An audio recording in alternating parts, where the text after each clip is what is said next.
Bonjour à tous et bienvenue dans cette cinquième vidéo de la catégorie donc partie à enjeu.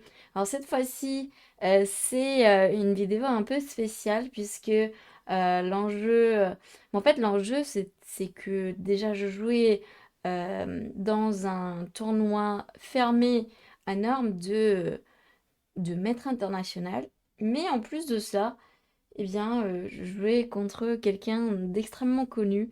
Je jouais contre Joachim, Joachim que je suivais évidemment déjà avant la partie. Et donc c'est d'ailleurs, j'avoue, ce qui m'a un petit peu aidé à ma préparation, vous allez voir. Mais ouais, je trouvais que c'était hyper intéressant que vous ayez la version des deux joueurs de la partie, hein, puisque il y a évidemment la vidéo sur sa chaîne qui est sortie. Et donc, voilà, je pensais que c'était pertinent que je sorte aussi ma version des faits de ce qui s'est passé pendant la partie. Du coup, eh bien c'est parti avec donc ce coup des 4 que j'ai joué. Euh, c'est vrai que je peux aussi jouer ces 4 comme on l'a vu dans plusieurs parties, mais j'ai pas forcément. En fait, ça dépend surtout du joueur, si je joue C4 ou D4. Et donc là, j'ai choisi de jouer D4 parce qu'en fait, j'avais une idée spécifique en tête. Je savais que Joachim jouait le Magnus Queen's Gambit. Et donc, du coup, donc voilà, ce fameux coup A6 au troisième coup. Et donc, du coup, j'ai pu me préparer. Alors, j'ai vu qu'il n'y avait pas beaucoup de parties donc, sur la variante que moi j'avais envie de jouer. Mais en fait, je me suis dit que c'était hyper intéressant. Déjà parce que c'était une variante qui traînait dans les fichiers que j'ai fait et que j'ai regardé depuis déjà pas mal de temps. Et j'ai jamais eu l'occasion de la placer. Donc là, ça y est, je me suis dit, ok, c'est le moment. Donc finalement, en fait, avant la partie, étant donné que il y a quand même en tout cas, je sais pas si c'est le cas maintenant, mais en tout cas à l'époque où la partie a été jouée, au mois de septembre 2023, eh bien, il avait un répertoire assez fixe. Et donc, c'était pour moi relativement facile de me préparer euh, vu qu'il n'échangeait pas beaucoup. Donc, je fais cette variante avec C prend D5, prend D5 et d'un B3. Voilà, c'est effectivement ce que j'ai regardé très récemment.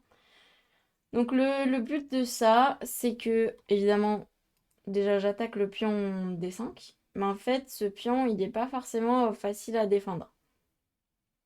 Et je sais que le coup, en tout cas le coup qui est censé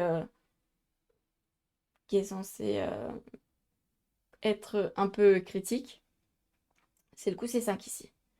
Et en fait, on a ce genre de position où voilà, c'est possible de prendre à la fois du cavalier, à la fois de la dame en D5. Et on a ce genre de position qui est un peu, qui est vraiment hyper intéressant, assez tranchant, puisqu'il y a vraiment le centre qui n'en est plus d'un, puisque il y a tous les pions qui s'échangent. Donc on a voilà, ce genre de position vraiment hyper intéressant où il faut quand même se rappeler de la théorie et je savais que donc il avait absolument aucun moyen de savoir que moi je jouais cette variante-ci, donc ça me dérangeait absolument pas de rentrer là-dedans. Mais il n'y a pas joué le coup critique, il a joué cavalier F6, donc là j'étais encore dans ma prépa, j'ai joué fou G5. Et donc, ici, eh bien, il me fait le coup fou D6. Alors, fou D6, je connaissais pas. Je connaissais pas, mais je savais que c'était un coup qui était un peu moins bon que les autres, puisque, eh bien, il était pas... Je crois que j'avais regardé deux autres coups ici. Et il n'était pas parmi ces deux autres coups, donc du coup, je me suis dit, ok, ça doit être un petit peu moins bon. Effectivement, je pense que j'ai hyper bien réagi face à Fou D6. J'ai quand même réfléchi pas mal de temps ici pour prendre un D5. Donc l'idée c'est que donc sur fou E6 qui est le coup naturel qui effectue ce cloage, eh bien je vais prendre un F6 du fou. Je double ses pions sur la colonne F, donc je casse un petit peu sa structure, mais en échange, voilà, enfin, j'ai un pion de plus, mais je suis un petit peu à la ramasse niveau développement. Donc c'est pour ça que, voilà, je pense que c'est pas encore clair cette position, mais j'avais une idée bien précise en tête, c'était Dame 3. Dame 3, donc j'étais un petit peu obligée de m'échapper à ce clouage. Et je devais. En fait, le problème, c'est que si je fais un coup genre normal, je sais pas, genre E4, évidemment, la menace, c'est quand même C6 pour profiter de ce clouage. Et donc, évidemment, il fallait avoir prévu que là, Dame 3, c'était le seul coup. Donc, c'était mon cas, donc Dame 3, ce que j'ai joué. Et donc, il a fait KSC6, coup hyper naturel. J'ai fait KIC3. Alors, ici, je me rappelle avoir quand même pris pas mal de temps. Il y a une variante que j'avais vue. C'était soit. En fait, j'hésitais entre Grand Rock ou Cavalier C3 direct. Et en fait, je me suis rendu compte un petit peu plus tard dans la partie que j'aurais dû faire Grand Rock direct. En fait, pour moi, dans la partie, ça avait la même force qu'avait C3 et Grand Rock. C'était juste une question d'ordre de coup. Mais finalement, après réflexion, avec le recul, c'était mieux que je fasse Grand Rock direct. Parce qu'en fait, dans tous les cas, je vais faire KSC3. Mais en fait, l'avantage de laisser le cavalier en D5, c'est que j'empêche des coups comme cavalier B4. Parce que sur cavalier B4, bien sûr, ça me dérange absolument pas d'échanger ses cavaliers. Et donc là, pour le coup, en plus, j'ai directement D5. Voilà, là, ça serait fini complètement. Donc, j'aurais dû laisser ce cavalier en D5 et jouer directement Grand Rock. Ok, bon, j'ai fait cavalier C3 d'abord. C'est pas non plus hyper grave, mais déjà, donc, ça laisse cette option cavalier B4. Et là, ouais, là, j'ai fait Grand Rock. Et Grand Rock, ici, c'est clairement une erreur. J'aurais dû simplement faire Dame D2, comme il le dit dans sa vidéo. Parce que, en fait, tout simplement, voilà, je défends contre la menace KIC2, et puis je vais tout simplement euh, tranquillement développer mes pièces. Et bon, j'ai quand même un pion de plus. Je vais chasser ce cavalier. Il y a toujours la paire de fous, donc probablement le roi qui va aller se réfugier de l'autre côté. Mais voilà, j'ai quand même un pion de plus, une meilleure structure. À long terme, je devrais clairement être mieux. En fait, j'ai fait Grand Rock et je me suis rendu compte tout de suite que bon, bah, mon idée c'était de faire des 5. Mais en fait, je me suis rendu compte tout de suite que effectivement, et c'est ce qu'il a fait pendant la partie. Donc très bien joué de sa part. C6. Et ce coup C6 est quand même assez embêtant parce que en fait, je me rends compte que bah, du coup, je menace absolument pas de faire des 5. Et en plus de cela, ça l'aide à contrôler la case D5 lui-même pour que le cavalier se retrouve en D5. Donc clairement, ici, ouais, mauvais jugement de ma part. J'aurais dû tout simplement faire Grand Rock tout de suite, parce que vu que j'hésitais entre les deux coups. Bref. Ok. Du coup, on se retrouve ici. Donc A3, ce cavalier qui doit être chassé. Ok. Bon. Là, j'ai commencé à réfléchir quand même pas mal de temps parce que je me suis rendu compte que c'était vraiment pas évident du tout. Parce que ce roi peut se retrouver en danger. Et finalement aussi, avec mon coup A3, le problème c'est que bah, ça crée une accroche en fait pour potentiellement un pion qui va arriver en B4. Voilà, je vais devoir bouger ce pion. Et ça crée une accroche. Et finalement, l'attaque arrive plutôt vite. Donc j'ai fait roi B1. Je dois absolument mettre ce roi à l'abri le plus vite possible. B5 et G3. Alors en fait, je pensais que le plan des noirs, ça allait être un truc à base de fou F5. Donc en fait, je pensais ici que le meilleur plan pour les noirs, donc pendant la partie, je pensais que le meilleur plan pour les noirs, c'était petit roc et fou F5 échec. Et venir très vite avec tour C8. Et effectivement, l'ordi a l'air de plutôt confirmer ça. Mais en fait, l'autre plan avec B5, B5, B4, du coup, qui va aussi être très dangereux. Donc, je dois faire un truc très très vite. Bah déjà, j'ai pas trop envie que le fou aille un F5, donc c'est pour ça que je fais G3 pour potentiellement échanger ces fous avec fou H3. Comme ça, au moins, je me débarrasse de la paire de fous et potentiellement d'une pièce attaquante. Parce que c'est vrai que là, j'ai quand même du retard de développement. Même si j'ai un pion de plus, là, pour l'instant, il se voit pas du tout, hein.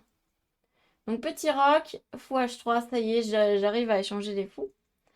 Dame D7, fou prend, F prend. Ok, on se retrouve dans cette position-ci où, ben, en fait, il y a quand même toujours cette menace de B4 qui arrive très très vite.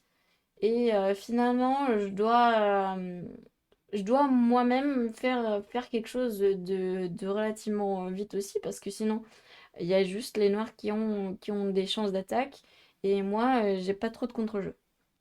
Donc je fais cavalier H3. L'idée, c'est tout simplement de venir en F4, d'attaquer ce pion en E6.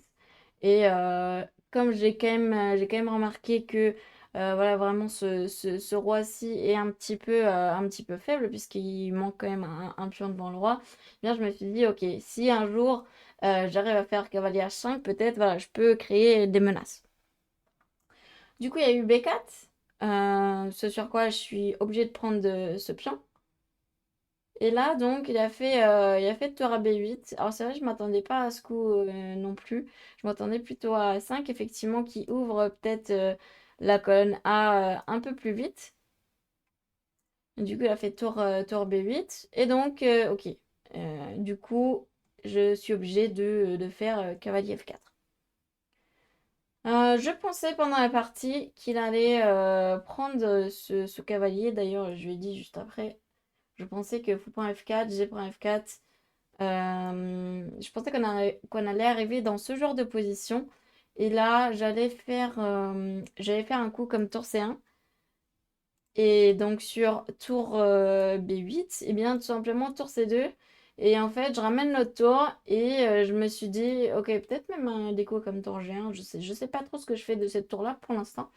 Mais en tout cas, je me suis dit que ça serait une position. Bah, j'ai toujours un pion de plus. Bon, certes, il compte pas des masses puisque bah, il y a quand même, enfin, c'est quand même des pions doublés. Mais bon, c'est quand même un pion de plus. Si jamais un jour j'arrive à échanger déjà ne serait-ce qu'une paire de tours, c'est déjà une bonne nouvelle pour moi. En fait, j'ai vraiment envie d'échanger le plus de pièces possible de manière à me retrouver en finale. Et puis finalement, je me suis dit qu'il n'aurait pas trop le temps de faire à 5 à 4 puisque moi-même, je pourrais me créer du contre-jeu. Mais il n'a pas pris ce cavalier en F4. À la place, il a pris un B4.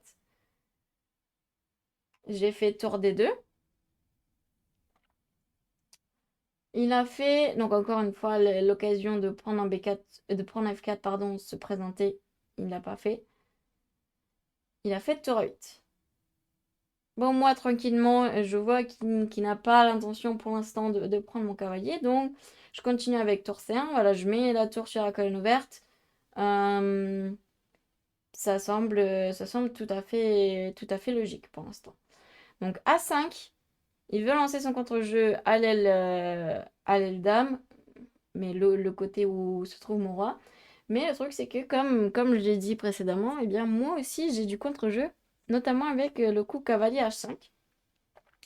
Et en fait, c'est quand même super embêtant ce coup parce que le pion F6 est clairement pas défendu. Et déjà, on doit mobiliser une force pour défendre ce pion. Donc la tour qui revient en F8, c'est quand même un petit peu un aveu d'échec, puisque ça défend ce pion F6, mais en fait la tour venait de bouger juste avant. Donc clairement, c'est pas une réussite pour les noirs de devoir remettre sa tour en place. Et donc là, je ramène ma dame aussi. Le but, c'est vraiment de ramener un maximum de pièces en attaque avec dame H6. Donc vous savez que le duo dame-cavalier, et ben, ça fait beaucoup de dégâts sur le roi. Et c'est l'un des duos les plus puissants aux échecs, voire peut-être le duo le plus puissant aux échecs, puisque le cavalier et la dame, en fait, se complètent. Donc, dame E7 pour défendre ce pion F6. Et là, ça y est, je commence vraiment. Chaque coup que je fais, je crée une menace. Donc là, la menace, c'est de tout simplement prendre ce fou D6. Si jamais, par exemple, les noirs font un coup un petit peu, random du genre A4, et bien là, je vais prendre un D6. Pourquoi? Parce que la dame ne défend plus contre le mat en G7.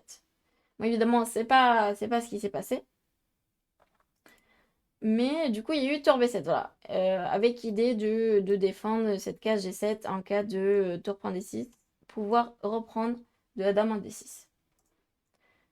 Tour DC2, je double les tours sur la colonne C. Tour D7, et là, ça y est, je lance mon attaque.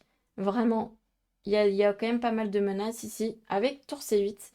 Donc tour C8, l'idée c'est que ce pion, il va encore une fois être attaqué, puisque avec le coup tour C8, je cloue la tour F8.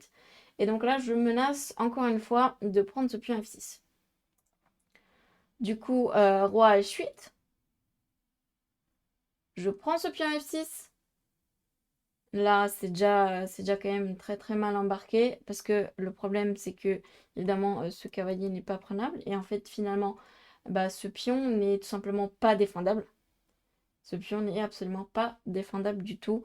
On peut même pas prendre la tour C8 parce que ce serait encore pire. Je prendrais tout simplement sur un coup comme donc, tour prend,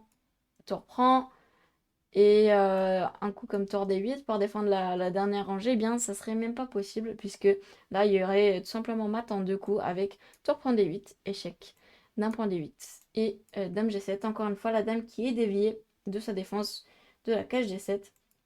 Donc en fait, finalement ici, c'est déjà trop tard. Je prends ce pion F6, tour D8, mais tout simplement j'échange les tours et je fais le coup, le clou du spectacle un petit peu. Je fais cavalier prend H7 avec l'idée que je vais venir faire dame F6 en cas de dame prend H7. Dame F6 qui donc ferait échec et qui menacerait de prendre cette tour. Dame G7.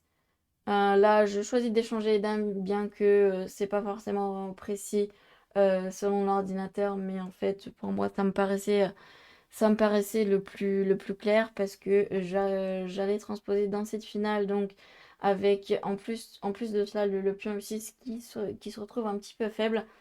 Donc j'ai quand même 3 pions de plus ici. Je pensais que j'allais gagner assez facilement, et en effet, voilà, je protège mon cavalier et je réactive ma tour. Le fou est condamné à cette case D6.